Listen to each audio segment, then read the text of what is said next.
بسم الله الرحمن الرحيم قل هو الله احد الله الصمد لم يلد ولم يولد ولم يكن له بسم الله. أعوذ بالله من الشيطان اللعين الرجيم. بسم الله الرحمن الرحيم. الحمد لله رب العالمين. الحمد لله كما هو أهله. والصلاة والسلام على سيد المرسلين وخاتم النبيين أبي القاسم محمد.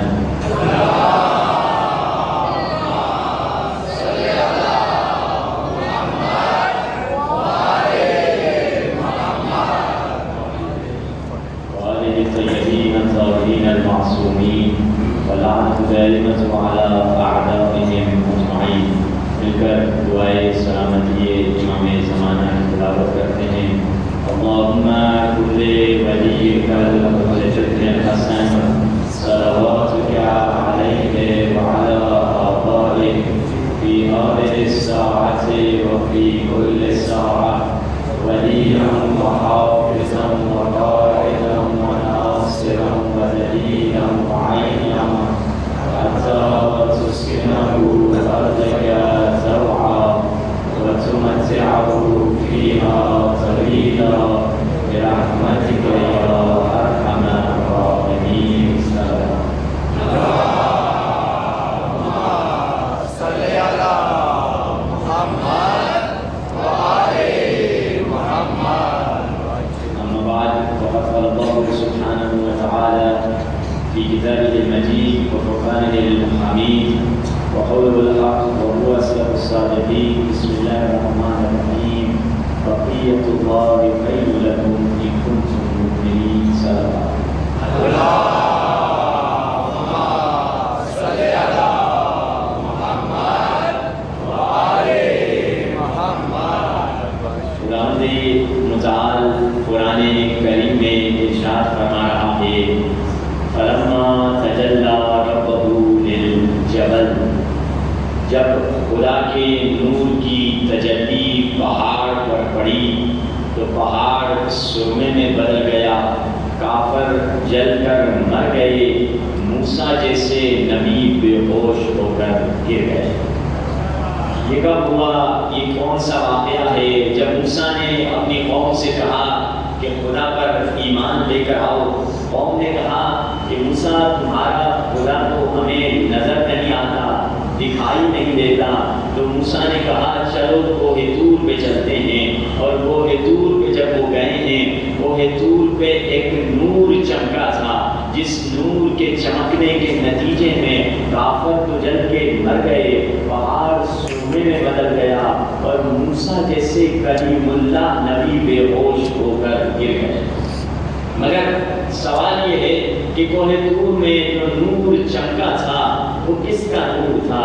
لوگ کہیں گے عام مسلمان کہے گا وہ تو خدا ہی کا نور ہوگا، کیونکہ یہ لوگ خدا کو دیکھنے گئے تھے تو خدا ہی کا نور چمکا ہوگا. مگر خدا کا نور ہو نہیں سکتا، کیونکہ خدا ہے لا مکان. خدا کوئی جگہ نہیں لیتا. یہ نور چمکا تھا کسی جگہ میں. یہ نور خدا کا نور ہو نہیں سکتا. اور خدا نے خود قرآن میں فرما دیا کہ لیس کمثلہ شیء، خدا جیسی تو کوئی شے ہو نہیں سکتی. یہ نور کوئی شے تھی. اور اسی آیت میں خدا نے فرما دیا کہ لن ترانی یا موسیٰ، اے موسیٰ تو مجھے کبھی دیکھ نہیں سکتا. یہ تمام دلائل بتلا رہے ہیں کوہ طور میں چمکنے والا نور خدا کا نور نہیں تھا. اگر خدا کا نور نہیں تھا کس کا نور تھا؟ اس نور کو سمجھنے کے لیے اس نور کی صفت کو تلاش کرنا پڑے گا. اس نور کی کوالٹی یہی ہے کہ جب یہ نور چمکتا ہے تو پتھر کو توڑ دیتا ہے. بس عزیزان محترم، خدا نے اسی نور کے تعارف کے لیے مولا علی کی ولادت کا انتظام کعبے میں کیا اور کعبے کی دیوار نے ٹوٹ کر بتایا یہ وہی نور تھا جو کوہ طور میں چمکا تھا.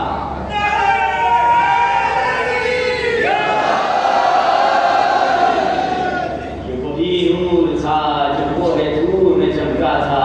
تبھی تو جب فاطمہ بنت اسد کعبۃ اللہ میں پہنچی ہیں ایک مرتبہ دیکھا کہ خدا نے بلایا ہے مگر میزبان نے میرے آنے کی کوئی تیاری نہیں کی. شاعر نے قلم اٹھا کے لکھ دیا حیرت میں فاطمہ ہے اندر کی گھر سے جائیں.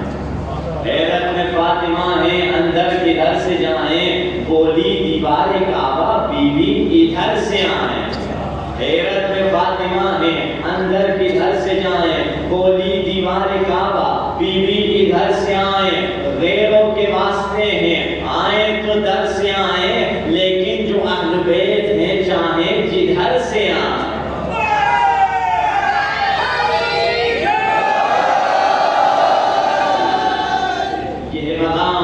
اسی لیے اہل تسنن کے علماء خود لکھتے ہیں. جلال الدین سیوطی خود اہل تسنن کے عالم ہیں. رسول اللہ سے پوچھا گیا یا رسول اللہ وہ کس کا نور تھا جو کوہ طور میں چمکا تھا؟ رسول اللہ نے فرمایا وہ میرا اور میرے بھائی علی کا نور تھا.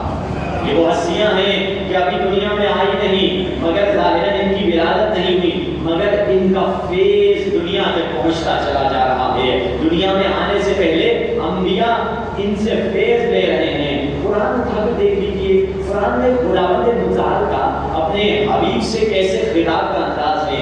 فرمایا وَإِذْ قَالَ رَبُّكَ لِلْمَلَائِكَةِ إِنِّي جَاعِلٌ فِي الْأَرْضِ خَلِيفَةً. حبیب اس وقت کو یاد کیجئے جب آپ کے پروردگار نے فرشتوں سے کہا کہ میں آدم کی خلقت کرنے جا رہا ہوں. عربی میں جو لفظ استعمال ہوا ہے اس یعنی یاد کیجئے. مثال کے طور پہ میں اپنے دوست سے کہوں محسن بھائی یاد کیجئے ہم کربلا میں خاک شفا کی تسبیح خرید رہے تھے. میرا یہ کہنا بتلا رہا ہے جب میں تسبیح خرید رہا تھا میں بھی وہاں تھا محسن بھائی بھی وہاں تھے. اسی لیے میں کہہ رہا ہوں یاد کیجئے. قرآن میں کئی مقامات پر خدا نے فرمایا. کبھی فرمایا وَإِذْ قَالَ رَبُّكَ لِلْمَلَائِكَةِ. کبھی فرمایا وَإِذْ قَالَ مُوسَىٰ لِقَوْمِهِ. حبیب یاد کیجئے جب موسیٰ اپنی قوم سے گفتگو کر رہے تھے. کبھی فرمایا وَإِذْ وَعَدْنَا مُوسَىٰ 30 لَيْلَةً. حبیب یاد کیجئے جب ہم نے موسیٰ کو کوہ طور پر بلا دیا. کبھی فرمایا وَإِذْ يَرْفَعُ إِبْرَاهِيمُ الْقَوَاعِدَ مِنَ الْبَيْتِ. حبیب یاد کیجئے جب ابراہیم اور اسماعیل کعبۃ اللہ بنا رہے تھے. کبھی فرمایا وَإِذْ قَالَ لُقْمَانُ لِابْنِهِ وَهُوَ يَعِظُهُ يَا بُنَيَّ لَا تُشْرِكْ بِاللَّهِ إِنَّ الشِّرْكَ لَظُلْمٌ عَظِيمٌ. حبیب یاد کیجئے اس موقع کو جب لقمان اپنے بیٹے کو نصیحت کر کے فرما رہے تھے کہ بیٹا کبھی شرک نہ کرنا. کبھی فرمایا وَإِذْ أَخَذَ اللَّهُ مِيثَاقَ النَّبِيِّينَ. حبیب یاد کیجئے جب ہم نے نبیوں سے وعدہ لیا خدایا تیرا خطاب اس نبی سے ہے جو ہزاروں سال بعد میں آ رہا ہے مگر بار بار یاد کیجئے کا لفظ کیوں استعمال ہو رہا ہے. آواز آئے گی میری ہر آیت میں حکمت ہے.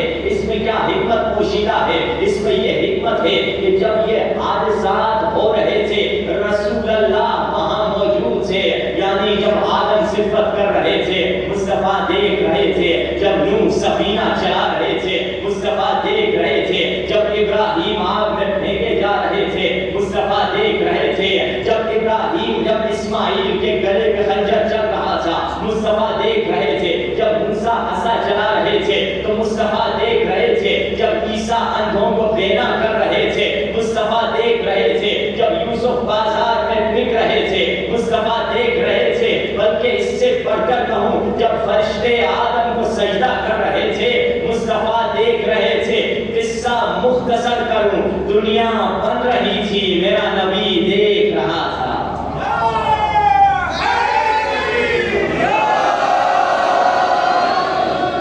اسی لیے تو ہم کہتے ہیں جس دل میں محمد کی محبت نہیں ہوتی جس دل میں محمد کی محبت نہیں ہوتی اس دل پہ کبھی اللہ کی رحمت نہیں ہوتی. جس دل میں محمد کی محبت نہیں ہوتی اس دل پہ کبھی اللہ کی رحمت نہیں ہوتی. میرا یہ عقیدہ ہے اگر ذکر خدا میں یہ نام شامل نہ ہو تو عبادت نہیں ہوتی. عبادت اہل بیت ہی کے نام سے ہوتی ہے. اب دیکھیے کہ وہ ہستیاں ہیں دنیا میں آئی نہیں ہیں مگر ان کا فیض پہنچ رہا ہے. انبیاء کو مدد کر رہے ہیں. ایک مثال دوں مثال کے طور پہ آپ ایک 20 سال کا بچہ ہے 80 سال کے بوڑھے سے کہے کہ آپ کا چلنا اٹھنا بیٹھنا بالکل آپ کے دادا کی طرح ہے. 80 سال کا بوڑھا کہے گا بیٹا تم کتنے سال کے ہو؟ وہ کہے گا میری عمر 20 سال ہے. کہے گا بیٹا میری عمر ہے 80 سال, تم نے میری جوانی بھی نہیں دیکھی, میرے پاپا کو بھی نہیں دیکھا, اور تم کہہ رہے ہو میرا اٹھنا بیٹھنا. یہ نہیں کہا کہ تصویر صرف دادا کی طرح ہے, تصویر کی شکل کہتا تو یہ کہہ سکتا تصویر ملا کے کہہ رہا ہے. کہا آپ کا بولنا, آپ کا ہنسنا, آپ کا چلنا بالکل آپ کے دادا کی طرح ہے. کہا بیٹا تمہاری عمر ہے 20 سال, میں 80 سال کا ہوں, تم نے نہ میرے باپ کو دیکھا نہ میرے دادا کو دیکھا, تم اس بات کے حقدار نہیں ہو, اس بات کے کہنے کے حقدار نہیں ہو کہ کہو میں کس کے شبیہ ہوں. وہی کہہ سکتا ہے جس نے میرے دادا کو دیکھا ہو. اب عزیزان محترم رسول خدا کی حدیث سن لیجیے. رسول اللہ نے سند دے کر فرما دیا من اراد ان ينظر الى آدم في علمه والى نوح في حلمه والى ابراهيم في خلته والى اسماعيل في صدقه والى موسى في هيبته والى عيسى في عبادته والى يحيى في زهده والى سليمان في قذافته والى ايوب في صبره والى يوسف في حسنه فلينظر الى وجه علي بن ابی طالب. اگر کسی کو آدم کا علم دیکھنا ہے تو علی کو دیکھو, اگر نوح کا علم دیکھنا ہے تو علی کو دیکھو, اگر موسیٰ کی ہیبت دیکھنی ہے تو علی کو دیکھو, عیسیٰ کی عبادت دیکھنی ہے تو علی کو دیکھو, اگر ابراہیم کی خلت کو دیکھنا ہے تو علی کو دیکھو, اگر اسماعیل کی سچائی کو دیکھنا ہے تو علی کو دیکھو, اگر ایوب کے صبر کو دیکھنا ہے تو علی کو دیکھو, اگر سلیمان کی قذافت کو دیکھنا ہے تو بھی علی کو دیکھو, اگر اس نے یوسف کو دیکھنا ہے تو بھی علی کو دیکھو.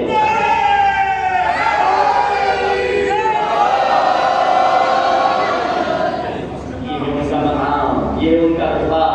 تبھی تو ہم یہ ہمیشہ سے یہی کہا کرتے ہیں کہ اہل بیت اب وہی یہ کہہ سکتا ہے جن نے اس تمام انبیاء کو دیکھا ہو تو کہہ سکتے ہیں کہ علی کس کی شبیہ ہیں, علی کا چہرہ کن سے ملتا ہے. یہ ان کا رتبہ ہے جن ہستیوں کی ہم بے ادبی کرتے ہیں. انہوں نے ہر جگہ ہر انسان کی الگ الگ مقامات پر کس انداز سے مدد کی ہے. جس نے مدد مانگی, جس نے بھی ان سے کچھ نصرت مانگی, انہوں نے اس کی مدد کی ہے.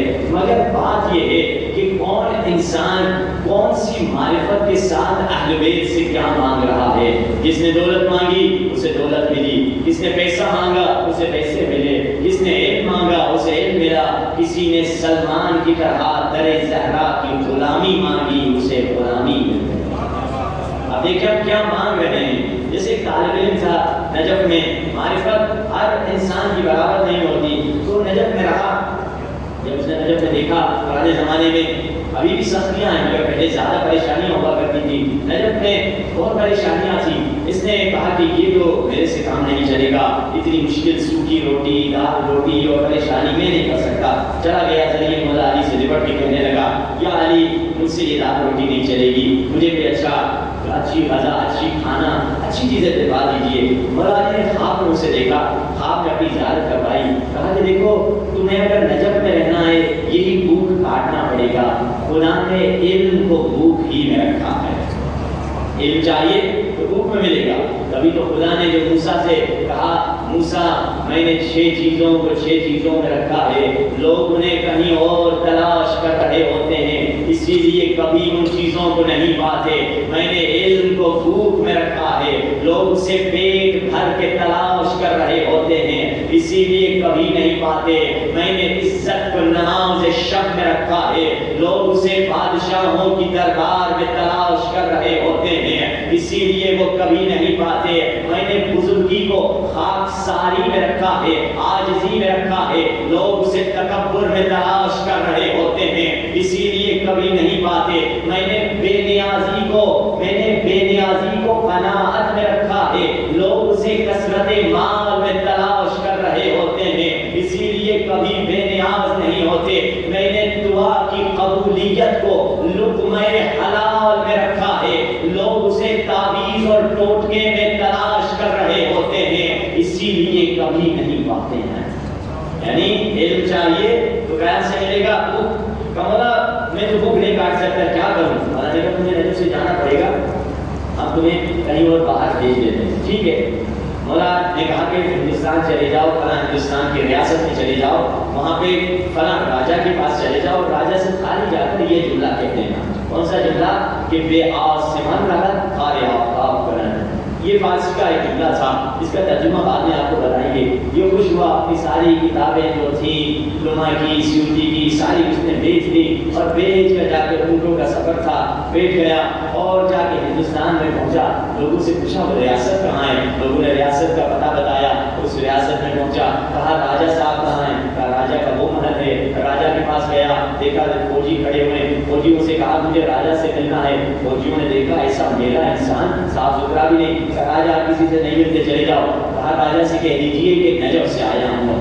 اچھا، وہ پیغام لے کر جاتے ہیں، راجا مولا کا چاہنے والا تھا، جاتا ہے، کہتا ہے، کہا جاتا ہے کہ نجف سے شخص آیا، کہہ رہا ہے پیغام لایا ہوں۔ راجا محب علی تھا، ننگے پیر دوڑتا ہوا آتا ہے، ملتے ہیں، سلام علیکم، وعلیکم السلام۔ پہلا جملہ یہی کہتا ہے بے آسمان رغد خار آفتاب کنن، بس یہ جملہ کہتا ہے۔ راجا فوراً اپنے سپاہیوں کو بلاتا ہے، جلدی آؤ، ان کو لے جاؤ، وی آئی پی روم میں بٹھاؤ، ان کو کھانا دو، ان کو کپڑے دو، ان کے نہانے کا بندوبست کرو۔ بڑے ان کے سکون سے بڑی اس کی زندگی ہوئی۔ یہ پریشان کہ ایک جملہ کہا ایک دم زندگی بدل گئی۔ ایک ہفتہ بڑے اچھے کھانے، بریانی، کباب، پتہ نہیں شاور میں جو غذائیں اس زمانے کی تھیں، ٹھیک ٹھاک بریانی کڑھائی اس نے کھائی۔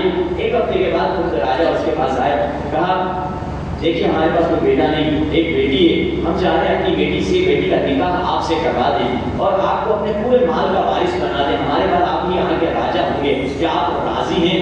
اس نے سوچا ہے غریب فقیر راجا کی بیٹی، بڑا گھر، بڑے گھر کی لڑکی، بڑی سواری، مجھے اور کیا چاہیے؟ کہا بالکل ہم راضی ہیں، بالکل۔ تو ایک مرتبہ چارچی پورے شہر میں اعلان کر رہا تھا کل راجا کے بیٹے کی بیٹی کی شادی ہے اور داماد میاں نجف سے پہنچ چکے ہیں اور کل آپ سب کو دعوتیں عام ہے، شادی میں آ جائیے۔ سب لوگ آ جاتے ہیں، شادی ہو جاتی ہے، ایک مہینہ گزر جاتا ہے۔ اب یہ سوچتا ہے بھائی ٹھیک ہے، مزے کیے، کافی انجوائے کیا، ذرا جا کے پوچھ لوں ماجرا کیا تھا، کہانی کیا تھی۔ یہ داماد کے پاس، سسر کے پاس جاتا ہے پوچھنے کے لیے کہ کیسے زندگی بدلی۔ ٹھیک ہے، مولا نے بھیجا تھا ایک جملہ کہ جیسے وہ شاعر کہتا ہے نا کہ شے بدلتی نہیں تاثیر بدل جاتی ہے، یا علی کہہ کر تقدیر بدل جاتی ہے۔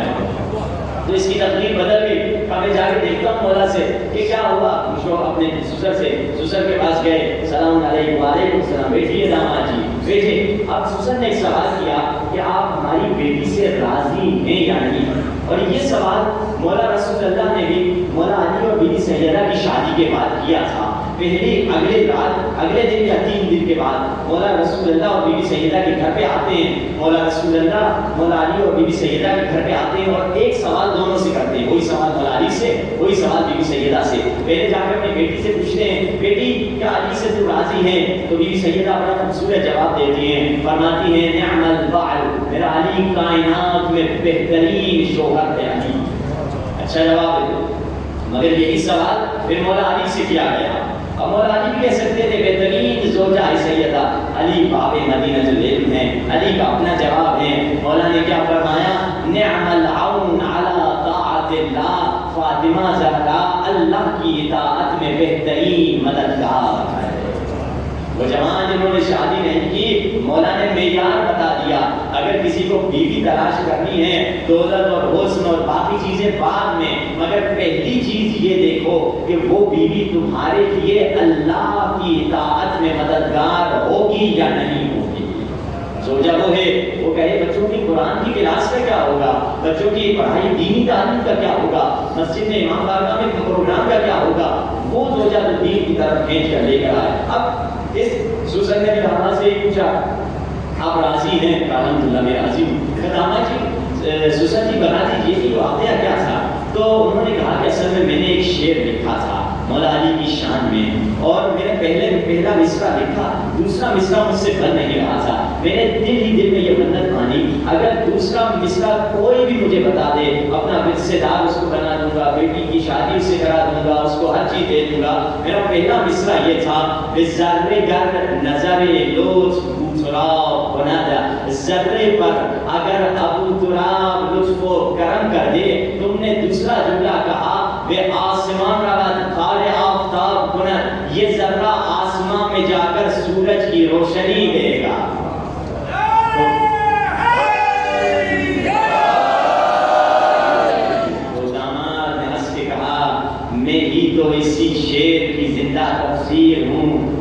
ذرہ تھا ابو تراب نے مجھے آفتاب بنا دیا۔ اب جس نے دولت مانگی اہل بیت نے اسے دولت عطا کر دی۔ ہم کیا مانگے اہل بیت سے؟ سب سے اہم چیز کیا ہے جو اہل بیت سے ہم مانگ سکتے ہیں؟ اہل بیت نے ہماری زندگی میں ہر مشکل کا حل ہمیں بتایا کہ کیسے رہو، کیسے اٹھو، کیا پہنو، کیا کھاؤ، کیا نہ کھاؤ، ہر چیز ہمیں اہل بیت نے بتا دی ہے۔ وہ الگ بات کہ لوگ اہل بیت کی طرف جاتے ہی نہیں ہیں، اہل بیت سے پوچھتے ہی نہیں ہیں۔ ایک عالم دین سے 90 سال کے 80 سال کے اکثر ہمارے مشتہد مرجع ان کی عمر دیکھیں، ہمارے مرجع قوم ہیں ان کی عمریں 90 100 سال عمر ہوتی ہے۔ آیت اللہ صافی گلبائیگانی ان کی عمر 102 103 سال ہے۔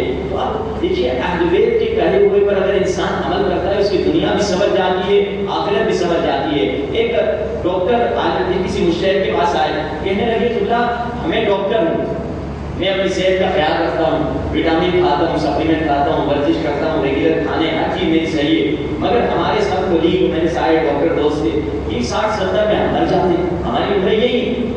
آپ لوگ نہ کوئی کھانا ڈھنگ سے صحیح سے کھاتے ہیں، نہ وٹامن ہے، نہ ورزش ہے، سارے کام بیٹھ کے کرتے ہیں، درس بیٹھ کے دیتے ہیں، کتاب بیٹھ کے لکھتے ہیں، مجلس بیٹھ کے کرتے ہیں، کوئی آپ کی موومنٹ بھی نہیں ہوتی، اور مگر آپ لوگوں کی عمریں ہم سب سے زیادہ ہیں، 90 80 سال۔ یہ کیا ٹوٹکا ہے آپ کے پاس ہے؟ کیا سیکریٹ ہے آپ کے پاس ہے؟ تو انہوں نے فرمایا کہ بیٹا سیکریٹ بہت آسان ہے، تم بھی عمل کر سکتے ہو۔ کیا واجب پر عمل کرتے ہو؟ کہا جی واجب پر عمل کرتا ہوں۔ کیا حرام کو ترک کرتے ہو؟ کہا حرام کو ترک کرتا ہوں۔ کہا کیا مستحب سنت چیزوں پر عمل کرتے ہو؟ کہا نہیں، کبھی کرتا ہوں کبھی نہیں کرتا۔ کہا کیا مکروہ سے بچتے ہو؟ کہا کبھی بچتا ہوں کبھی نہیں بچتا۔ کہا ہماری لمبی عمر کا راز یہی ہے، ہم مستحب کو واجب سمجھ کر انجام دیتے ہیں اور مکروہ کو حرام سمجھ کر ترک کرتے ہیں۔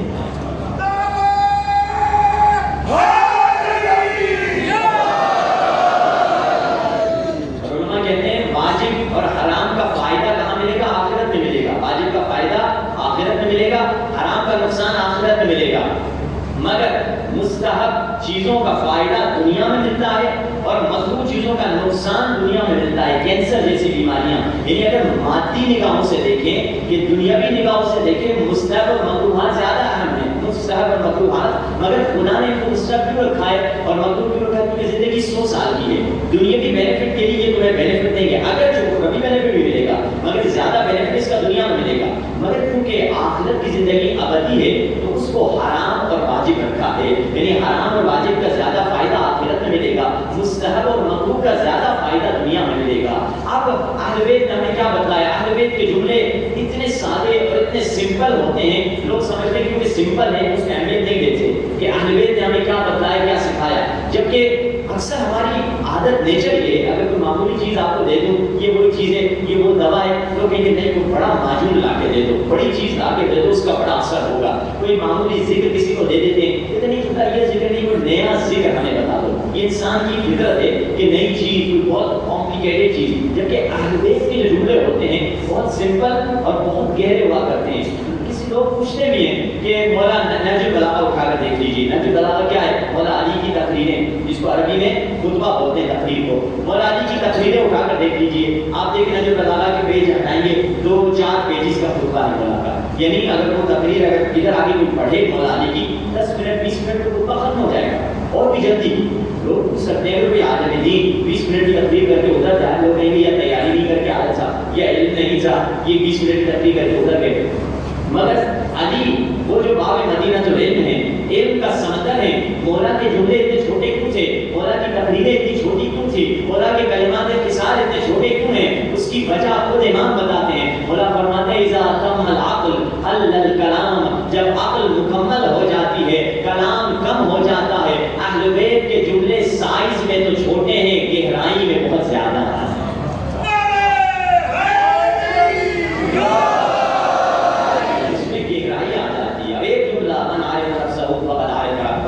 جس نے اپنے نفس کو پہچان لیا، اس نے اپنے خدا کو پہچان لیا۔ صدیاں گزر گئی، علماء شرح لکھتے چلے جا رہے ہیں، مگر اس کی شرح ختم نہیں ہو رہی، ایک جملے کی۔ اب ایک نسخہ مولا کا سمپل اور سادہ، اور ہے سادہ مگر بہت گہرا، جیسے آیت اللہ بھیجتے ذکر کے بارے میں کچھ لوگ کہتے ہیں اللہ ذکر دیجیے، ہم اگر کوئی علماء کا بتایا ہوا ذکر دیتے کہ یہ تو معمولی کو زیادہ اچھا ذکر ہے۔ بھائی ذکر معمولی سب ذکر ہوتے ہیں اللہ کے، اسی لیے تو آیت اللہ بہجت بڑا خوبصورت جملہ کہتے تھے گشتم نگر دید نیست ہے. 3 جملے. میں ڈھونڈ چکا ہوں تم بھی نہ ڈھونڈو نہیں ہے. میں ڈھونڈ چکا ہوں تم بھی کھانوں کا ٹائم ویسٹ نہیں کرو. گشتم نگر دید نیست. میں ڈھونڈ چکا ہوں تم بھی نہ ڈھونڈو نیست. ذکری بالا تر صلوات وجود ندارد. خدا نے صلوات سے بڑھ کر کوئی ذکر بنایا ہی نہیں.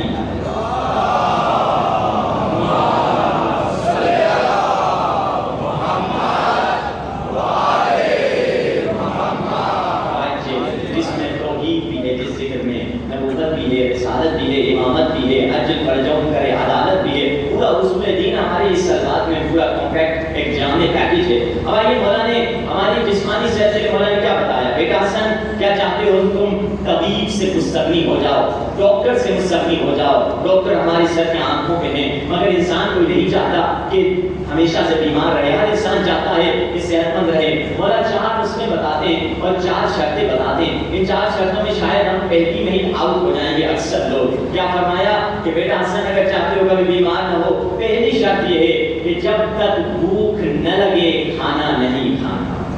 ہم تو جب آیا تو کبھی کیا لے لیا, کبھی کیا کھا لیا, کبھی کیا کھا لیا, پورا دن کھانے کا سلسلہ چلتا ہی رہتا ہے. علماء نے ایک اسٹاف کے پاس ہم گئے تھے, اس نے 2 آیتیں ملا دی. اب آپ یوں سمجھیں گے جیسے قرآن میں ہے نا کلو واشربو, کھاؤ پیو, تو ایک صاحب نے 2 آیتیں قرآن کی ملا دی. ایک کھاؤ پیو, ایک دوسری آیت کہیں اور حتی زرتم المقابر, یہاں تک کہ تم قبروں میں پہنچا. تو وہ کہتے ہیں ہم نے یہ 2 آیتیں ملا دی ہیں, کلو واشربو حتی زرتم المقابر, اتنا کھاؤ پیو یہاں تک کہ قبروں میں پہنچ جاؤ. ہمارا یہ حال ہے. تمہارا فرماتے ہیں کہ پہلی چیز جب تک بھوک نہ لگے نہیں کھانا. دوسری چیز فرمایا وہ بھی یہ کہ ہم اکثر اس پر عمل نہیں کرتے. کیا اب جب تم کھانا کھا رہے ہو ابھی بھوک باقی ہے, کھانا کھانا چھوڑ دو. یہ پیٹ بھر کے نہ کھاؤ.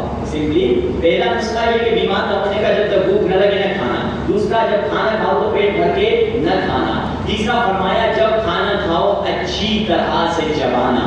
ہم کیا کرتے ہیں جب بھوک لگتی ہے بول سے کھا رہے ہوتے ہیں, سمجھتے ہیں جتنی زیادہ میں بوٹیاں کھا لوں گا اتنا زیادہ مجھے مزہ آئے گا, جبکہ بوٹیوں کا مزہ منہ میں ہوتا ہے. جب نوالا اندر گیا تو اس کا ٹیسٹ بھی چلا گیا, اس کا فلیور بھی چلا گیا. جب ادھر سے حلق سے نیچے اترا کیا مزہ تو اللہ نے زبان اور منہ میں رکھا ہے, مگر ہم زیادہ جلدی کھا رہے ہوتے ہیں کہ برابر والا شاید زیادہ بوٹیاں نہ کھا لے, میں زیادہ کھا لوں تو میرا پیٹ زیادہ. تو اب تیسری چیز مولا نے فرمایا اچھی طرح کرو. یہ 3 چیزوں کا اکثر ہم عمل نہیں کرتے. چوتھی چیز شاید اکثر لوگ اس پر عمل کرتے ہیں. فرمایا بیٹا حسن کبھی بھی, یہ مولا ہمیں بتلا رہے ہیں امت کو, جب بھی تم سونے کا دل کرے رات کو یا دن کو تو کوئی لیٹ ضرور جانا, باتھ روم ضرور جانا سونے سے پہلے. یہ 4 چیزوں پر تم عمل کرو گے. مولا وعدہ دے رہے ہیں امیر بیان امیر نہج بلاغہ کہ تم بیماری سے بچے رہو گے اور طبیب اور ڈاکٹر سے غنی ہو جاؤ.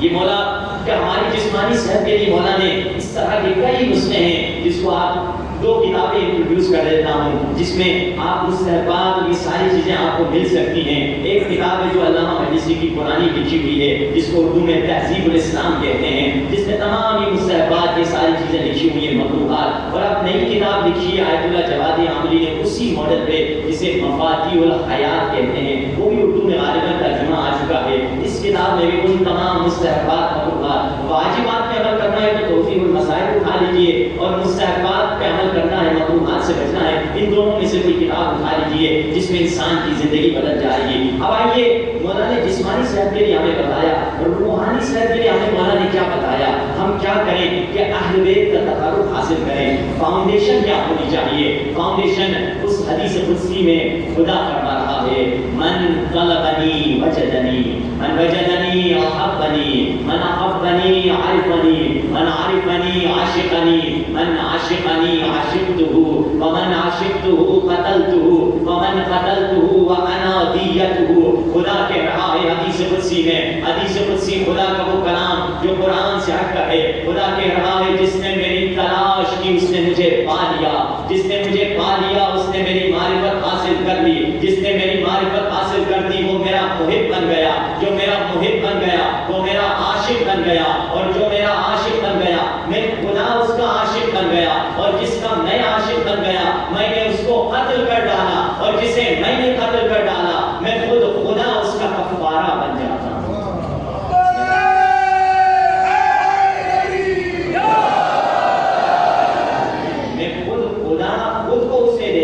یعنی کیا؟ خود کی محبت، اپنی محبت کا نور اسے دے دیتا ہوں. جس کو خدا مل گیا اسے کیا چاہیے؟ تو چند اسٹوڈنٹ سے لڑکے، ٹینیجر لڑکے تھے 17-18 سال کے، انہیں ان کے استاد لے کر گئے کربلا زیارت کرانے کے لیے. بس میں ان کے ٹیچر نے کہا کہ جب امام حسین کے روزے پر تمہاری نظر پڑے گی 3 دعائیں کہا جاتا ہے تمہاری مقبول ہیں، 3 دعائیں تمہاری قبول ہیں، جو مانگنا ہے وہ مانگ لے. اب وہ سارے بچوں نے اپنی دعائیں تیار کر دی، میں یہ مانگوں گا، میں یہ مانگوں گا، میں یہ مانگوں گا. اب بچے جب ہوٹل میں آئے، ہر ایک دوسرے سے پوچھ رہا ہے تم نے وہ 3 دعائیں کیا مانگی؟ کسی نے کہا میں نے جاب مانگی، میں نے امتحان میں پاس ہو جاؤں یہ مانگا، میں نے ماں کی شفا مانگی. ایک بچہ تھا، اس سے پوچھا گیا تم نے کیا مانگا؟ اس نے کہا میں نے پہلی دعا یہ مانگی کہ مجھے حسین مل جائے، میں نے دوسری دعا یہ مانگی کہ مجھے حسین مل جائے، میں نے تیسری دعا یہ مانگی کہ مجھے حسین مل جائے. بچے ہنس کے کہنے لگے پہلی دعا تو صحیح مانگی مگر دوسری اور تیسری دعا میں کچھ اور مانگ لیتے، تم نے دوبارہ سے دوسری دعا کو کیوں تکرار کیا؟ بچہ سا خاموش ہو گیا. ایک بزرگ کھڑے ہوئے تھے، اس نے کہا کہ اسی بچے نے تو صحیح دعا مانگی ہے، جس کو 100 مل گیا اسے 70 بھی مل گیا، اسے 80 بھی مل گیا، اسے 50 بھی مل گیا. جسے حسین ابن علی مل گئے اسے ہر شے مل گئی.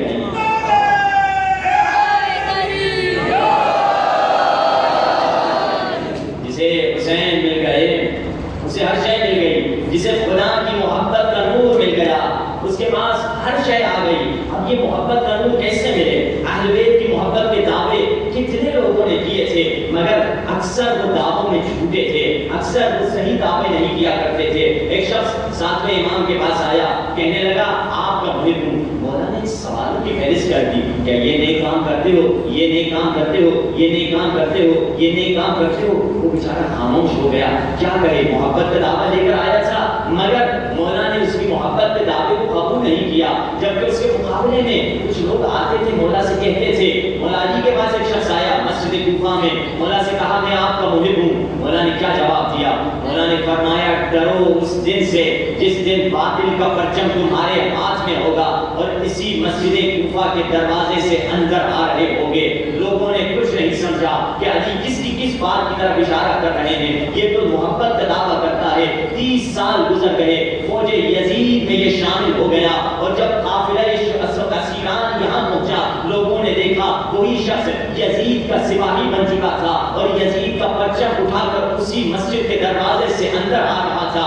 لوگوں نے دیکھا علی نے 30 سال پہلے بتا دیا تھا تو محبت کا دعویٰ کر رہا ہے مگر ایک دن میرے بیٹے کے قتل میں تم شریک ہو جاؤ. یہ محبت کا دعویٰ کر رہا تھا 30 سال پہلے. اور اس کے مقابلے میں دیکھیں مالک اشرف ہیں اور علی ہیں. علی کوفے کی گلی میں رات کو ٹہل رہے ہیں، پیچھے سے کسی کے آنے کی آواز آئی. علی نے پلٹ کے دیکھا کون ہے؟ مالک تو یہاں ادھر آیا ہے، کیا چیز تجھے یہاں لے کر آئی؟ کہا حبک یا امیر المؤمنین، یا علی آپ کی محبت مجھے یہاں لائی. مولا نے نہ کوئی سوال کیا نہ کوئی وارننگ دی، مولا نے بلکہ تائید کی. صدقت اے مالک تو سچ کہہ رہا ہے کیونکہ تو عاشق ہے. عاشق کو یہ کہنے کی ضرورت نہیں کیا کرو کیا نہ کرو، عاشق خود جانتا ہے میرا معشوق کیا پسند کرتا ہے.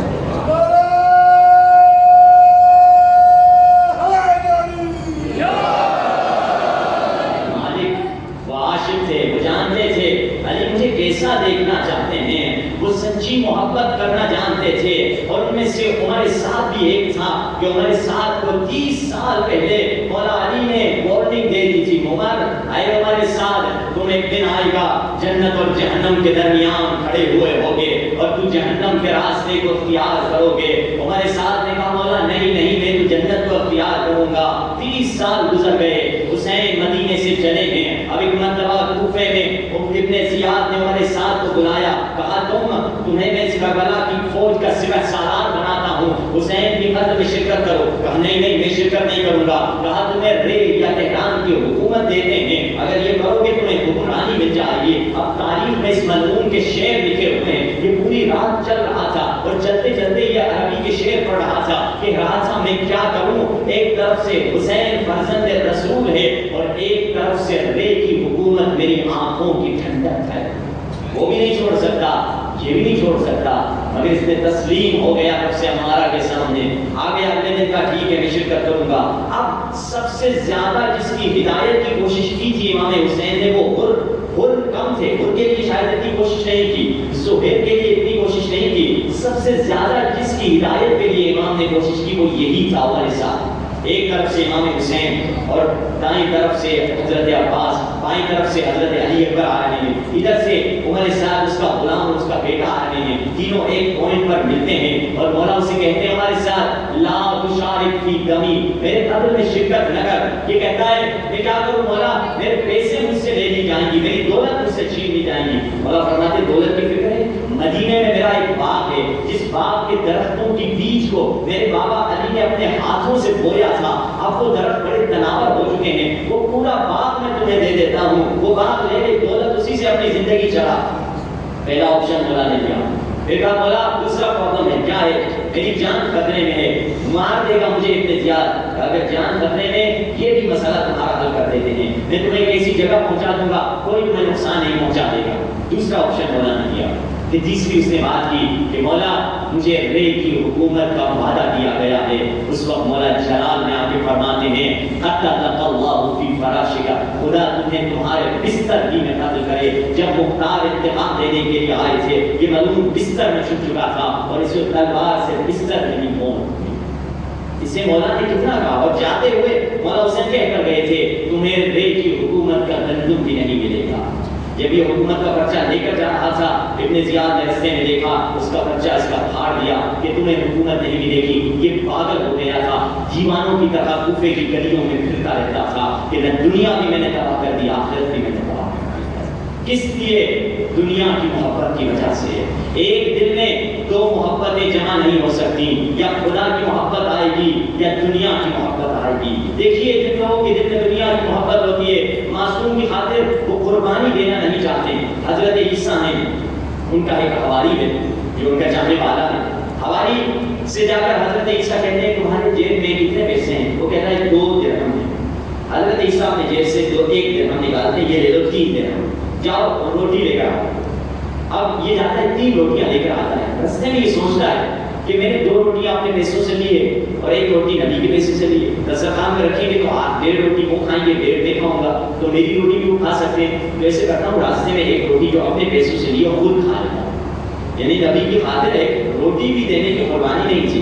اب روٹی ایک سمبل ہے، روٹی سے مراد دولت ہو سکتی ہے، پیسہ ہو سکتا ہے، گاڑی ہو سکتی ہے، اولاد ہو سکتی ہے، کوئی بھی چیز، مگر اس روایت میں روٹی کا لفظ ہے۔ اچھا جا کر دسترخوان پہ اس نے 2 روٹیاں رکھی، حضرت عیسیٰ نے کہا تیسری روٹی کہاں ہے؟ کبھی روٹیاں مہنگی ہو گئی تھی، روٹی کوئی نہیں ہے، روٹی 1 بس 2 ہی ملی۔ حضرت عیسیٰ نبی سے جھوٹ بول رہا ہے، نبی نے کھانا کھایا اس سے بھی کھانا گیا۔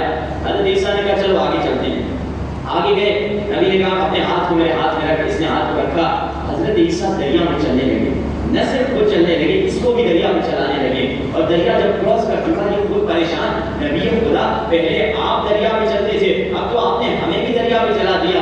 نبی خدا پوچھتے ہیں تمہارے ایمان کا کیا لیول ہے؟ کہا میرا ایمان عروج پر ہے۔ نبی نے پوچھا تیسری روٹی کس نے کھائی تھی؟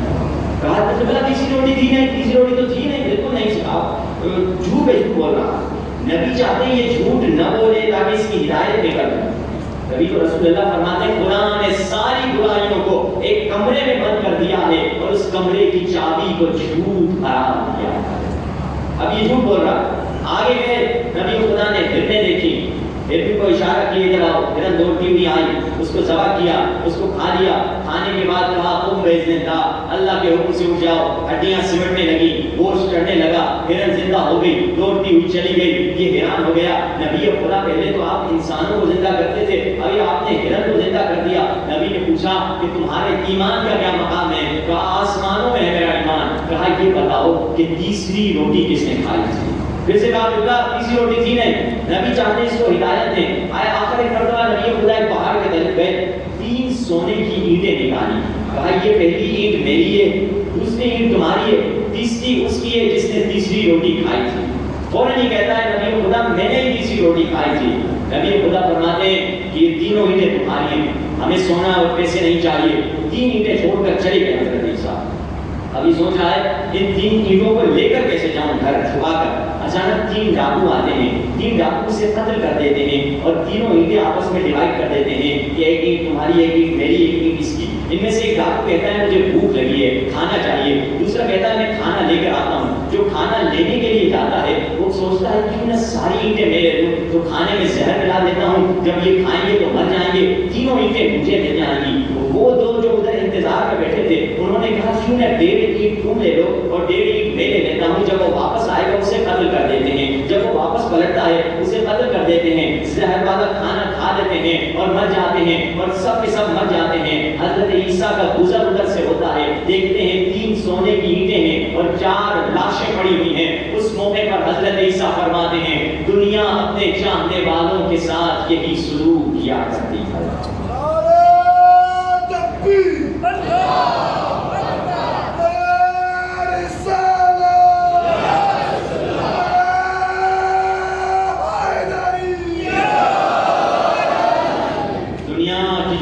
دل میں آ جائے، اب میں خود کو ٹیسٹ تو کروں، خود کو ڈائگنوز کروں، اپنی ہر انسان اپنے آپ کو ڈائگنوز کرے، اپنے آپ کو دیکھے، کسی اور کو دیکھنے کی ضرورت نہیں، اپنے آپ کو میں دیکھوں کہ میرے دل میں بھی دنیا کی محبت ہے یا نہیں ہے۔ میں نے سوچا کہ خمس دوں، مثال کے طور پہ میں نے خمس کی ڈیٹ معین کر دی، 15 رمضان کو میں اپنا خمس دوں گا۔ 15 رمضان کو میں نے تجوری کھولی، دیکھوں یا بینک اکاؤنٹ چیک کیا، دیکھوں میرے پاس کتنی سیونگ ہے، کتنی بچت ہے۔ میں نے دیکھا 10 لاکھ روپے میری بچت ہے، میں بہت خوش ہوا۔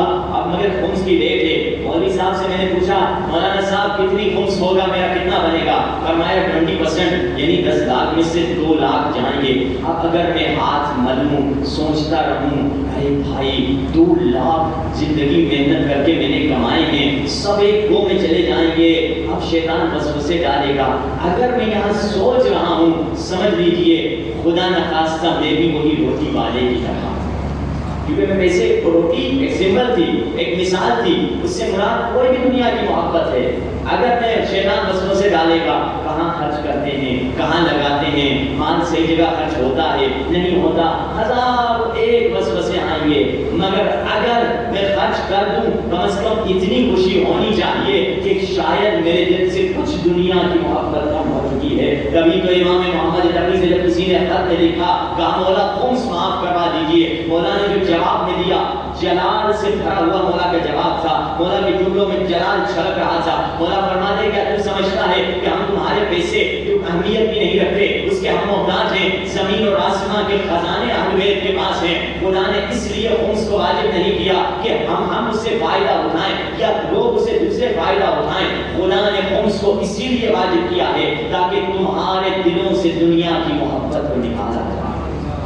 مولا یہ ہمیں بتلانا چاہتے ہیں ایک دل میں 2 محبتیں جمع نہیں ہو سکتی، یا خدا کی محبت یا مال کی محبت، یا حسین کی محبت یا دنیا کی محبت، یا علی کی محبت یا دنیاوی چیزوں کی محبت۔ یہ محبت کو انسان دیکھے کس طرح سے ختم کر سکتا ہے، مختلف طریقے اہل بیت نے بتائے ہیں۔ کبھی کبھار ہم اتنی دنیا میں مصروف ہو جاتے ہیں اپنے آپ کو توجہ دینا بھول جاتے ہیں۔ مولا بتاتے ہیں اگر چاہتا ہے دنیا کی محبت نکلے، دیکھیے خود مولا نے عملاً ہمیں بتایا۔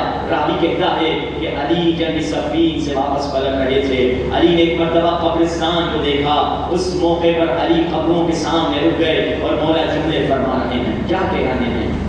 یہ امیر بیان کے جملے ہیں، یہ خطیب نہج بلاغہ کے جملے ہیں۔ یا اہل القبور الموحشہ، یا اہل الغربہ، یا اہل التربہ، یا اہل الوحشہ، یا اہل الوحشہ، انتم لنا فرق سابق ونحن لكم تبع لاحق، واما الانباء فقد قسمت، واما الدار فقد سكنت، واما الازواج فقد نكحت۔ راوی کہتا ہے علی قبرستان کے سامنے کھڑے ہیں اور قبروں کو خطاب کر کے کہہ رہے ہیں یا اہل التربہ، اے مٹی میں جینے والوں، اے وحشت کے گھروں میں رہنے والوں، اے کیڑوں مکوڑوں کے ساتھ زندگی گزارنے والوں، اے پریشانیوں والوں، یا اہل الغربہ، اے پردیسیوں، انتم لنا فرق سابق، تم ہم سے پہلے نکل چکے ہو، ونحن لکم تبع لاحق، ہم بھی تم سے ملحق ہونے والے ہیں، واما الدار فقد وہ جو گھر تم نے اپنے خون پسینے کی محنت سے بنائے تھے اس میں کوئی اور لوگ جی رہے ہیں. وَأَمَّا الْأَمْوَالُ فَقَدْ قُسِمَتْ وہ جو مال تم نے دولت کمائی تھی جس کی وجہ سے لوگوں سے جھگڑتے لڑتے تھے وہ تو وارثوں کے درمیان تقسیم ہو چکے ہیں. وَأَمَّا الْأَزْوَاجُ فَقَدْ نُكِحَتْ وہ جو بیویاں تم چھوڑ کے آئے تھے انہوں نے تو اور مردوں سے نکاح کر دیے ہیں. اس وقت راوی کہتا ہے علی کے آنکھوں میں آنسو بھر آئے تھے اور پلٹ کے کہتے ہیں لو اذن لهم بالکلام لاخبروکم ان خیر الزاد التقوی اگر ان قبروں میں سوئے ہوئے مردوں کو بولنے کی اجازت دے دی جاتی یہ چیخ چیخ کر تمہیں بتلاتے کہ آخرت میں تقوی کے سوا سامان سفر اور کچھ نہیں ہے. وہی آخرت کا سامان سفر ہے.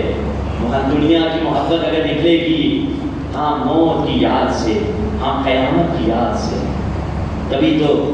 کیا ایک دوسرا بہت آسان طریقہ ہے دنیا کی محبت کو نکالنے کا.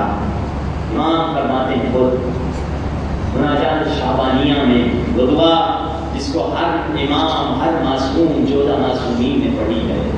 مولا فرماتے ہیں الا فی وقت ایقظتنی بمحبت. اے خدایا میں دنیا میں لپٹا ہوا ہوں گناہوں میں ڈوبا ہوا ہوں بری عادتوں میں لپٹا ہوا ہوں.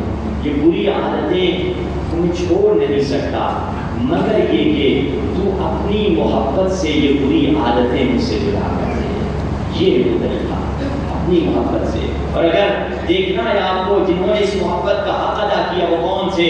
وہ کربلا والے تھے.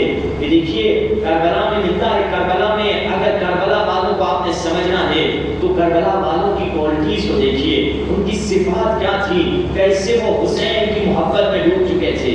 کربلا والے وفادار نہیں تھے بلکہ مواسات کے مقام پر پہنچے ہوئے تھے. کربلا جاتے ہیں مولا عباس کے زری کے سامنے کھڑے ہو کے کیا پڑھتے ہیں الاخ المواسی. اے عباس آپ وہ بھائی تھے جو مقام مواسات پر پہنچے ہوئے تھے. مواسات یعنی کیا اردو میں کہا جاتا ہے اس کا مطلب ہے برادری. برادری اور ہے مواسات وہ ہے. مثال کے طور پہ آپ کو سمجھا دوں چند اس ٹیکسٹ میں اللہ نے آپ کے پڑوسی کو ایک نعمت دی ہے جو آپ کو نہیں دی. اگر آپ اس کو دیکھ کر کہیں اللہ اسے برباد کرے یہ گناہ کبیرہ ہے. اسے کہتے ہیں حسد. یہ گناہ کبیرہ ہے مضمون میں نہیں کرنا چاہیے. مگر دوسرے لیول پر اللہ نے اس کو ایک نعمت دی آپ کو نہیں دی. آپ یہ دعا کریں خدا اسے بھی آباد رکھے سلامت رکھے یہ نعمت مجھے بھی دے. اس کو غبطہ کہتے ہیں. ٹھیک ہے اچھا ہے. تیسرے لیول پر اللہ نے ایک نعمت آپ کو دی ہے پڑوسی کو نہیں دی اور پڑوسی بھوکا ہے آپ اپنی روٹی اس کو دیتے ہیں. اسے کہتے ہیں ایثار قربانی سیکریفائس فداکاری. مگر چوتھے لیول پر ایک مقام ہے جو اس سے بھی بلند ہے فداکاری سے بھی زیادہ بلند ہے. وہ کیا ہے اللہ نے آپ کو ایک نعمت دی ہے آپ کھا بھی سکتے ہیں مگر آپ سوچتے ہیں مسلمان بھائی محروم ہیں اور آپ یہ چیز کوئی بھی نعمت ہے اپنے مسلمان بھائی تک نہیں پہنچا سکتے کسی بھی وجہ سے اس ملک میں نہیں رہتا یا دور ہے یا کسی اور زمانے میں رہتا تھا. اب آپ کیا کریں گے خود کو اس اللہ کی دی ہوئی نعمت سے محروم کر دیں گے. اسے مواسات کہتے ہیں. آپ کہیں گے یہ کیسی بات ہے. ہاں اگر مواسات کو سمجھنا ہے ذرا کربلا کی طرف رخ کیجیے. عباس کے چلو میں پانی ہے عباس پی بھی سکتے ہیں مگر عباس جانتے ہیں کہ یہ پانی حسین تک نہیں پہنچ پائے گا تو عباس نے خود کو بھی اس پانی سے محروم کر دیا. یہ مقام مواسات ہے. وفا کے آخری مقام کو مواسات کہتے ہیں. اب اور یہ مواسات حضرت عباس نے مولا علی سے سیکھی. سلمان فارسی کسی دن مولا علی کے سامنے کوئی میٹھی غذا سویٹ ڈش یا کوئی میٹھی چیز لے کر آتے ہیں. کہتے ہیں مولا یہ ہمارے فارس میں پکائی جاتی ہے. مولا علی ہاتھ بڑھاتے ہیں پھر ہاتھ پیچھے کر دیتے ہیں. مولا کیا مزیدار نہیں ہے؟ مزیدار ہے تم کھا لو. آپ کیوں نہیں کھا رہے؟ فرماتے ہیں یہ غذا میرے آقا رسول اللہ نے زندگی میں کبھی کھائی نہیں تھی. کیونکہ آقا ظاہر موجود نہیں ہے میں کھانا نہیں لے جا سکتا رسول اللہ کے پاس تو خود کو بھی اس سے محروم کر دیتا ہوں. کربلا میں اگر دیکھنا ہے جو صفت تھی کربلا والوں کی وہی وفا اور وفا کے آخری لیول کی صفت تھی. مولا علی نے مولا حسین نے ایک ایک کا ہاتھ پکڑ کے کہا جاؤ کبھی سب کو بٹھا کر کہا جاؤ. یہ نافع کا ہاتھ پکڑ کے کہا یہ جگہ اس سے نکل جاؤ. کہتا ہے مولا اگر وحشی جانور بھی درندے ہمیں چیر پھاڑ دیں ہم آپ کو نہیں چھوڑ دیں. کبھی بٹھا کر سب کو کہا کہ فوج ہماری دشمن ہے تمہاری نہیں ہے چلے جاؤ. کوئی نہیں اٹھا. پھر کہا کہ مجھے لگتا ہے تم سمجھتے ہو تمہیں جنت نہیں ملے گی، مگر میں تمہیں وعدہ دیتا ہوں تم میری مدد نہ کرنے کے باوجود تمہیں جنت مل جائے گی۔ کوئی نہیں اٹھا، یعنی یہ جنت کے طالب نہیں تھے۔ اکثر لوگ پوچھتے ہیں یہ کیسے جملے ہیں کہ امام معصوم کربلا میں کھڑے ہو کر فرماتے ہیں بے ابی انتم و امی، اے کربلا کے شہیدوں میرے ماں باپ تم سب پر قربان ہو جائے۔ کربلا یہ صرف امام حسین سے نہیں کہا، معصوم امام جن کے ماں باپ دونوں معصوم ہیں، ہاں وہ فرما رہے ہیں کہ کربلا جن شہیدوں میں حر بھی ہیں، حبشی غلام بھی ہیں، سید بھی ہیں، غیر سید بھی ہیں، مولا ان سب سے کہہ رہے ہیں کہ میرے ماں باپ تم پر قربان۔ اس کی وجہ کیا ہے؟ اس کی وجہ اگر سمجھنی ہے تو زیارت عاشورہ میں آئیے۔ السلام علیک وعلی الارواح التي حلت بفنائک، سلام ان شہیدوں پر جو حسین میں در حقیقت پگھل چکے تھے، فنا ہو چکے تھے۔ جب اگر شکر کو پانی میں ملا دیا جائے، اب شکر کو پانی سے الگ نہیں کیا جاتا، اب غر نہیں رہے تھے، حسین میں پگھل چکے تھے، اکبر نہیں رہے تھے، حسین میں پگھل چکے تھے، اب جون نہیں رہے تھے، حسین میں فنا ہو چکے تھے۔ یہ وہ ہستیاں تھیں جو حسین میں پگھل چکی تھی۔ کبھی تو مولا نے سب کو بٹھا کے کر کوئی نہیں گیا۔ آخر مسلم ابن مسعود اٹھے، کہا واللہ لو علمت انی اقتل ثم احیا ثم اقتل ثم احیا ثم احرق ويفعل بي ذلك 70 مرہ ما فارقتك یا حسین، اے حسین اگر مجھے یقین ہو جائے کہ مجھے قتل کر دیا جائے گا، پھر مجھے زندہ کیا جائے گا، پھر مجھے قتل کیا جائے گا، پھر مجھے زندہ کیا جائے گا، پھر مجھے جلا دیا جائے گا، اور یہ کام میرے ساتھ 70 مرتبہ تکرار کیا جائے گا، اے بطول کے بیٹے تجھے چھوڑنے والے نہیں۔ یہ ان کا مقام تھا، محبت۔ اور ہمیں دعا کیا ہونی چاہیے؟ سب سے عظیم دعا ہے، خدایا میں اپنے زمانے کے امام سے ویسی وفا کروں، میں اپنے زمانے کے امام سے ویسی وفا کروں جیسی وفا عباس نے اپنے زمانے کے امام سے کی تھی۔ وفاداری اگر سیکھنی ہے انہی ہستیوں سے سیکھیں۔ یہ ایام غم بھی ہیں، ایام فتنہ ہیں۔ حسین کے در پہ جا کے کہتے ہیں مولا گناہوں میں لپٹا ہوا ہوں، سب سے پاؤں تک گناہوں میں ڈوبا ہوا ہوں، بچنے کی کوئی امید نہیں ہے، بس ایک ہی آپ کا در ہے جو مجھے بچا سکتا ہے۔ اور اہل بیت نے ہر انسان کو عطا کی ہے۔ ایک عالم دین کہتے ہیں میں ایک جگہ مجلس پڑھنے کے لیے گیا تو مجلس عشرہ تھا، محرم کا پہلا، مجھے جس نے بلایا تھا دعوت دی تھی اس نے مجھے کہا، ایک مالدار تاجر تھا، اس نے مجھے کہا کہ مولانا صاحب ہم آپ کو دعوت دے رہے ہیں، آپ سے ایک ریکویسٹ ہے 10 کی 10 راتیں پاک بی بی فاطمہ زہرا کے مسائل پڑھ لیجیے۔ والدین کہتے ہیں 10 راتیں تو عموماً مشکل ہے کیونکہ محرم میں مخصوصیاں ہوتی ہیں، میں کوشش کروں گا کچھ بی بی سیدہ کا ذکر بھی ہو۔ 10 راتیں گزر گئیں، دسترخوان پہ بیٹھے تھے، کہا کہ عالم دین نے پوچھا کہ کس وجہ سے تم نے مجھے یہ ریکویسٹ کی تھی؟ کہا قبلہ میں پہلے اہل تشیع سے میرا رشتہ نہیں تھا، میں عام مسلمان تھا، میری ماں شیعہ تھی، مجھے اہل بیت کے بارے میں بتاتی تھی، بڑے مالدار باپ کا بیٹا تھا، ورثے میں دولت ملینر کھرب پتی تھا، امارات دبئی میں رہتا تھا، وہاں میرا بزنس تھا، اور کہتا ہے میں نے شادی کی، اللہ نے مجھے ایک بیٹی دی، 5-6 برس کی جب ہوئی میٹھی میٹھی باتیں کرنے لگی، اتنی محبت تھی مجھے اس بیٹی سے، جب بھی آفس کو ہوتا تھا ہر مرتبہ فون کر کے بیوی سے پوچھتا تھا بیٹی کیا کر رہی ہے؟ کہا ٹھیک ہے کھیل رہی ہے، اچھا ٹھیک ہے خدا حافظ۔ اتنی بات کے لیے 2-3 دفعہ میں فون کیا کرتا تھا بیٹی کا حال حالات پوچھنے کے لیے۔ ایک دن میری زوجہ نے مجھے فون کر کے کہا جلدی سے گھر پہنچو ورنہ تمہاری بیٹی مر جائے گی۔ جلدی سے گاڑی میں بیٹھا، گاڑی کو تیز بھگایا، وہاں پہنچا، دیکھا میری بیٹی کے گلے میں ایک سکہ پھنس گیا ہے، کوئن پھنس گیا ہے اور وہ بات نہیں کر پا رہی۔ میں جلدی سے اسے اسپتال میں لے کر گیا، ڈاکٹروں نے اسے دیکھا، ادھر تو اس کا علاج نہیں ہوگا، اسے کہیں یورپ لے کر جاؤ۔ مالدار تھا، جلدی سے میں نے ٹکٹ ریزرو کی اور جا کے فرانس پہنچا، اور فرانس میں اسپتال میں ڈاکٹروں کو دکھایا۔ ڈاکٹر نے دیکھنے کے بعد کہا کہ آپ کی بیٹی کے گلے میں جو سکہ ہے اس کو ہم نکال دیں گے آپریشن کے ذریعے سے، مگر اس کے بعد آپ کی بیٹی 90% چانس یہ ہے کہ زندگی پر کبھی بولنے کے قابل نہیں ہوگی۔ یہ کہتا ہے ڈاکٹر یہ کہہ کر چلا گیا، اب میں پڑا رہا لوبی میں اسی اسپتال کے جو ہونا تھا، کہیں جا کے گر گیا زمین پر، اور مجھے اپنی ماں کی کچھ بات یاد آئی کہ نبی کی بھی ایک بیٹی تھی جسے امت نے بہت ستایا تھا۔ میں نے ایک مرتبہ سوچا فاطمہ زہرا سے کچھ باتیں کر لوں۔ میں نے سوچا یہ مدینے کا رخ ہے، میں نے اپنے ذہن میں سوچا یہ مدینہ ہے۔ فاطمہ زہرا سے کہا بی بی سنا ہے میری ماں کہتی تھی کہ امت نے آپ کو بہت رلایا، اے بی بی میری بھی ایک بیٹی ہے، میری بیٹی اگر ٹھیک ہو جائے گی میں زندگی بھر آپ کے حسین کا غلام ہو جاؤں گا۔ ابھی میں بی بی سے بات ہی کر رہا تھا، ایک مرتبہ نرس مسکراتی ہوئی آئی۔ نرس نے مجھے کہا جیسس نے معجزہ کر دیا ہے، عیسیٰ نے معجزہ کر دیا ہے۔ میں نے دل میں کہا انہوں نے معجزہ کیا ہے، عیسیٰ جن کے در پہ غلامی کیا کرتے ہیں۔ میں جلدی سے دوڑا بیٹی کے پاس، دیکھا بیٹی رو رہی تھی۔ میں نے کہا بیٹا کیوں رو رہی ہو؟ خوشی کا مقام ہے۔ کہا بابا ابھی ابھی میں نے ایک کالے برقعے میں بیٹی کو دیکھا تھا جس کا ایک ہاتھ ہنسلی پر تھا، اس بی بی نے میری پیٹھ پہ مارا، سکہ نکل آیا۔ جاتے جاتے اس بی بی نے کہا کہ اپنے بابا سے کہہ دو میرے بابا مجھ سے بہت پیار کرتے تھے مگر امت نے مجھے بہت رلایا۔ السلام علیک یا ابا عبد اللہ،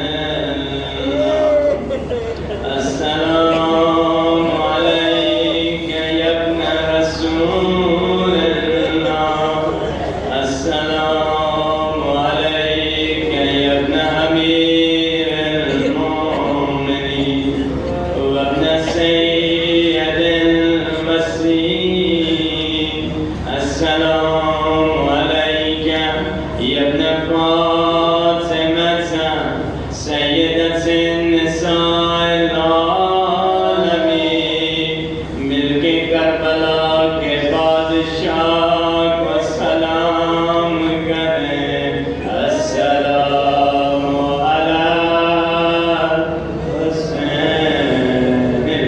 وعلی علی ابن وعلی اولاد وعلی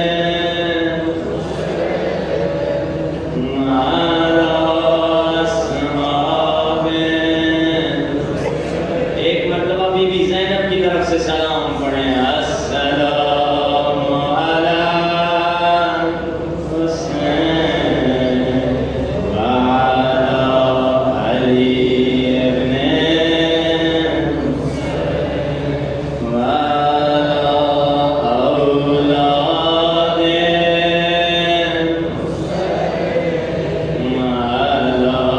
اصحاب۔ آزادارو پاک بی بی فاطمہ زہرا نے کتنی مصیبتیں دیکھیں مگر ام المصائب کا لقب بس زینب کو ملا ہے۔ مصیبتوں کی ماں زینب بنی ہے۔ بی بی زینب بین ایام میں ہم گریہ کرتے ہیں۔ آزادارو میری آقا زادی اس بی بی زینب نے اتنی مصیبتیں دیکھی ہیں کہ ملتا ہے جب بھی کربلا میں امام حسین کبھی لاش لے کر آتے شہیدوں کی، سب سے پہلے جو استقبال کو آتی وہ بی بی زینب ہوا کرتی۔ مگر عزادارو دو ایسی لاشیں تھیں جن کو لے کر حسین پہنچے ہیں، زینب نظر نہیں آ رہی۔ سن سکو گے وہ کن کی لاشیں تھیں؟ وہ دو بیٹے اور محمد کی لاشیں تھیں جس پہ زینب بی بی نہیں آ رہی۔ ہاں عزادارو مدینے میں کسی نے بی بی زینب سے پوچھ لیا اے بی بی اپنے دو بیٹوں کی لاش پر کیوں نہیں آئی تھی؟ بی بی نے درد بھرا جواب دیا، کہا کہ میں حسین کو شرمندہ نہیں دیکھنا چاہتے تھے۔ آزادارو پوری کربلا میں بی بی زینب نے حسین کا مرثیہ پڑھا ہے، علی اکبر کے مرثیہ پڑھا ہے مگر اون و محمد کا کوئی مرثیہ نہیں پڑھا ہے۔ جب ایک مرتبہ بی بی زینب زندان سے رہا ہو رہی تھی، سید سجاد آتے ہیں اور علماء ایک منظر کشی کرتے ہیں، بی بی زینب کا زمانہ حال بتاتے ہیں۔ شام والوں نے جب دیکھا کہ جب سے یہ قیدی آئے ہیں جب بھی کوئی بیمار اس قید کے قریب سے گزرتا ہے اس کو شفا مل جاتی ہے۔ شام والے کہتے ہیں کہ یہ قید تو پہلے بھی تھی، لگتا ہے یہ قیدی کچھ کریم ہیں جو ہمارے بیماروں کو شفا دے دیتے ہیں۔ اب ایک مرتبہ ان کو معرفت ہوئی کہ یہ لوگ عظیم لوگ ہیں۔ اب جب خاندان رسالت زندہ سے رہا ہو رہے تھے تو شام کی کچھ مومنہ خواتین آئیں، بی بی زینب سے کہتی ہیں بی بی آپ ادھر سے جا رہی ہیں، ہمیں کچھ نصیحت اور وصیت کر کے جائیے۔ بی بی زینب فرماتی ہیں اے شام کی مومنہ عورتوں، جب تمہیں تمہارے بچوں کے پیار سے فرصت مل جائے ذرا آ کر سکینہ کی قبر پہ شمع جلا دینا، ہماری بچی اکیلے رہنے کی عادی نہیں ہے۔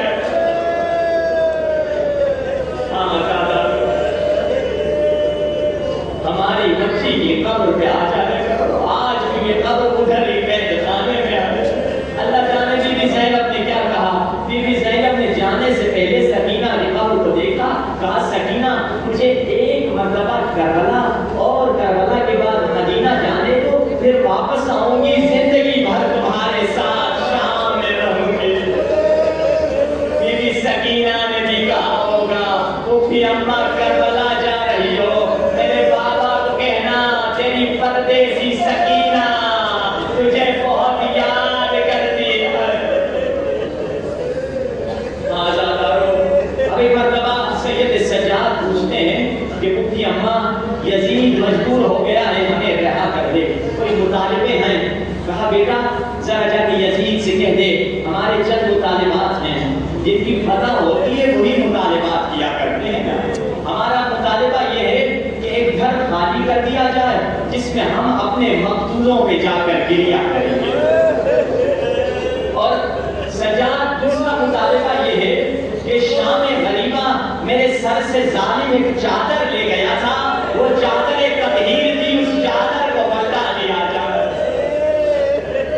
اللہ جانے بی بی نے کیا کہا، شاید کہا ہو ایک 4 برس کی بچیوں کی بالیاں اتارے گئے، وہ سکینہ کی یادگار واپس کر دی۔ ہاں زیادہ گھر خالی کر دیا گیا، ایک ایک کر کے سرانے شہداء لائے جا رہے ہیں۔ ایک مرتبہ علی اکبر کا سر لایا گیا، اکبر کی ماں اٹھی آجا میرے علی اکبر، شفیع پیغمبر، تو نے آخری موقع پہ پانی مانگا تھا نا بیٹا، آجا میرے سینے سے لگ جا۔ ایک مرتبہ حضرت قاسم کا سر لایا گیا، قاسم کی ماں اٹھی آجا یتیم قاسم، میرے حسن کی نشانی، ایک ایک کر کے سر لایا جاتا ہے۔ اب ازادارو سن سکو گے ایک ایسا سر لایا گیا جو نو کے نیزے پر نہیں تھا، جو جانور کی گردن میں لٹکا ہوا تھا۔ یہ کس کا سر تھا؟ یہ عباس غیور کا سر تھا جو نو کے نیزے پہ بلند نہ ہوا۔ سن سکو گے ظالم نے رسی لمبی باندھی تھی، جب گھوڑا دوڑتا تھا عباس کا سر کبھی زمین سے ٹکرا تھا، کبھی جانور کے قدم سے ٹکرا تھا۔ بی بی ام کلثوم اٹھی آجا میرے عباس، میرے سینے سے لگ جا۔ اب ایک سر لایا گیا جس کی تعظیم میں ساری بیویاں کھڑی ہو گئی، وہ حسین کا سر تھا۔ بی بی زینب آگے بڑھی آجا میرے حسین، اے بے کفن، اے غریب الوطن۔ بی بی زینب نے سر حسین کو لیا۔ اب ازادارو 2 ایسے سر لائے گئے جن کا لینے والا کوئی نہیں تھا۔ ساری بیویاں بی بی زینب کو دیکھ رہی تھی، بی بی زینب سر جھکا کے رو رہی تھی۔ لانے والی نے کہا کیا ان بچوں کی ماں خیموں میں جل کے مر گئی ہے؟ فضا سے رہا نہیں گیا، کہا لاؤ میری آقا زادی کے بچوں کے سر مجھے دے دو۔ ازادارو کربلا سے ایک مرتبہ شام سے کربلا گئے، کربلا سے مدینہ گئے، مدینے میں نانا کے روزے پر بی بی زینب پہنچی ہیں۔ نانا بڑے دور سے آئی ہوں، زینب کیا لائی ہو؟ ایک مرتبہ خون بھرا کرتا نکالا، قبر نبی پر رکھ دیا، حسین کا خون بھرا کرتا